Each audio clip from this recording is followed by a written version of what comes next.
Kalau Mbak Kemi minta-minta, pantas banget. Orang kondisinya kayak begini. Artinya kalau begini saja, itu sudah pantas banget. Pantas, ya. Kadang-kadang orang ada yang nggak pantas, kemudian dipantas-pantesin. Nggak pantas minta, tapi dipantas-pantesin. Dia dirombinginnya, kotor-kotorin mukanya, bajunya dirombeng-rombengin kan gitu ya. Yang nggak pincang jadi pincang gitu ya. Itu kan nggak pantas tapi dipantas-pantesin. Lah Mbak Kemi ini sebenarnya pantas tuh minta-minta. Tapi Mbak Kemi tidak pernah minta-minta. Tapi subhanallah, kemudian Allah mengirimkan rizki dengan jalur yang lain, dengan cara yang lain, yaitu jamaah-jamaah, bukan hanya jamaah wisata hati yang berangkat kemudian memberikan uang kepada beliau, ternyata jamaah dari yang lain pun memberikan kepada beliau. Pulang nih sampai di Jakarta, penasaran. Nih kita penasaran ya.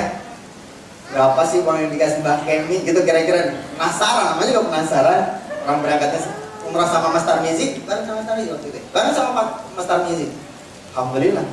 Dihitung nih sama teman-teman. Subhanallah. Kalau nggak salah waktu itu uangnya kurang lebih yang diterima sama beliau di jumlah jamleh, dijumlahin jumlahnya 8,5 juta.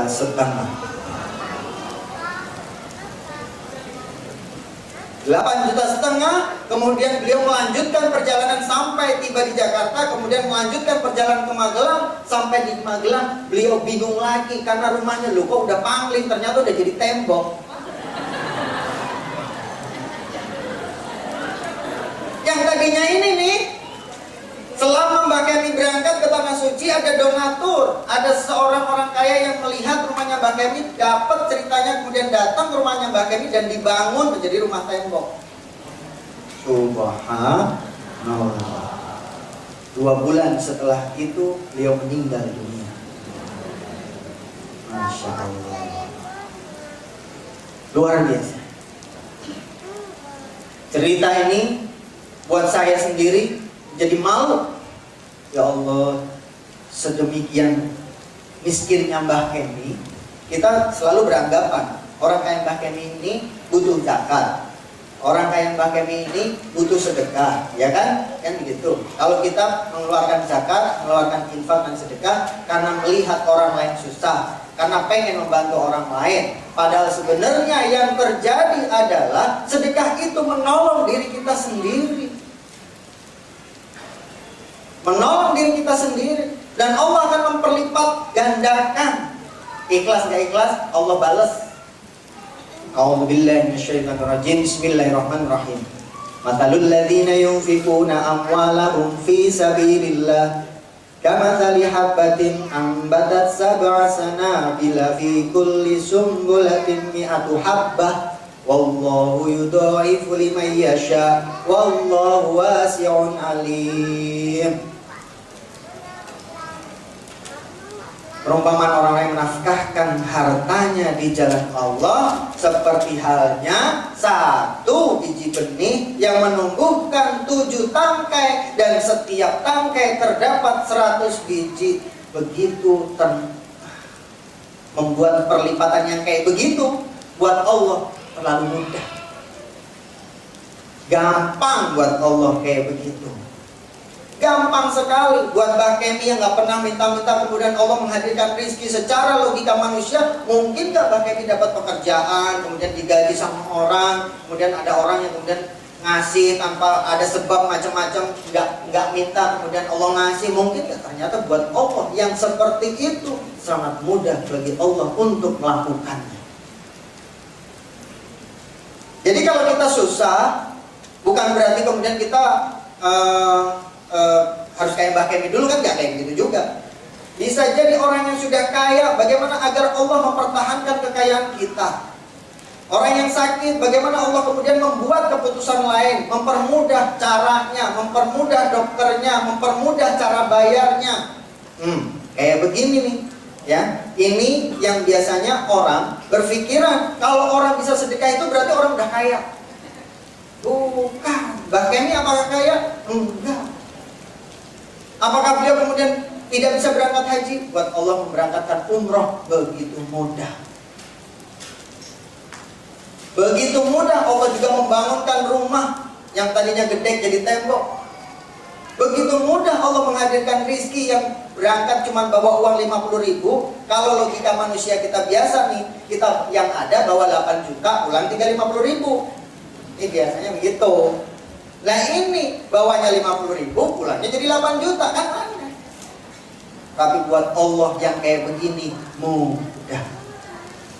Para jemaah yang dimuliakan Allah Subhanahu wa Ta'ala, ternyata pelajaran yang bisa kita petik adalah siapa sih yang butuh zakat, siapa sih yang butuh sedekah. Kita bicara zakat, ya, dari gaji kita apa yang kita sudah keluarkan 2,5%, dan ternyata 2,5% itu bukan uang kita loh.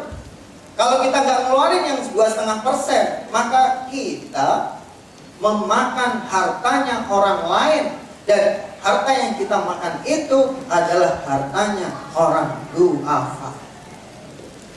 Tadi matalul ladina yunfiquna amwalahum fi sabilillah. Ya, kalau itu Allah memberikan perlipatan sampai 700 kali lipat. Kemudian yang innamas shadaqatu lil fuqara, ya, orang fakir. Wal innamas shadaqatu lil fuqara wal masakin, orang miskin, wal amilina 'alaiha, pengurus-pengurus zakat. Wa fi sabilillah, innamas shadaqatu lil fuqara wal masakin wal amilina 'alaiha wal mu'allafati qulubuhum, ya, wal mu'allafati qulubuhum wa fir riqab, budak, wal gharimin, orang yang berhutang, wa fi sabilillah, orang yang berjuang di jalan Allah, wa benis sabil, orang yang dalam perjalanan kemudian kehabisan bekal. Masya Allah. Ini 8 asnaf yang berhak atas dana zakat. Makanya kita kalau udah tahu ilmunya yang ini, bisa jadi masih salah juga persepsi kita. Ya zakat itu untuk mereka, yang butuh zakat itu mereka. Yang butuh zakat itu mereka. Mereka adalah penerima. Saya ini penting nih ya. Mereka adalah penerima manfaat zakat. Yang butuh zakat siapa? Diri kita sendiri. Yang butuh zakat diri kita sendiri. Kenapa sih Kak? Kenapa kita udah kayak butuh zakat?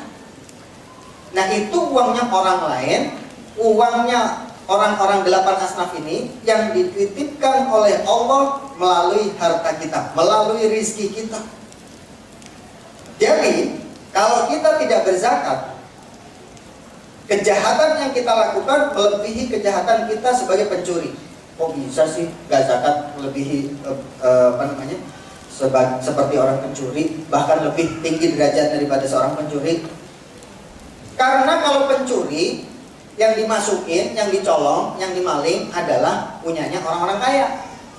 Ini masuk ke rumah orang kaya, ngambil handphone, ngambil TV. Itu kan yang punya TV toh, yang punya handphone, yang punya mobil.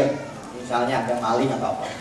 Tapi kalau kita tidak berzakat, berarti kita mengambil haknya orang miskin. Dan itu kejahatannya lebih dari kejahatan seorang pencuri. Maka 2,5% kita tutup mata aja dari penghasilan kita, udah 2,5%, nggak usah hitung-hitungan, karena kalau banyak ngitung terus tapi nggak bayar-bayar.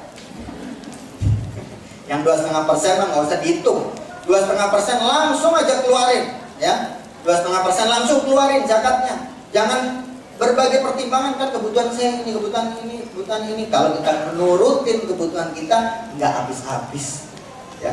Maka kita tutup mata, apa yang kita dapatkan, rezeki kita selama kita setahun, potong 2,5%. Itu haknya orang lain, bukan haknya kita. Baru kita mikir lagi.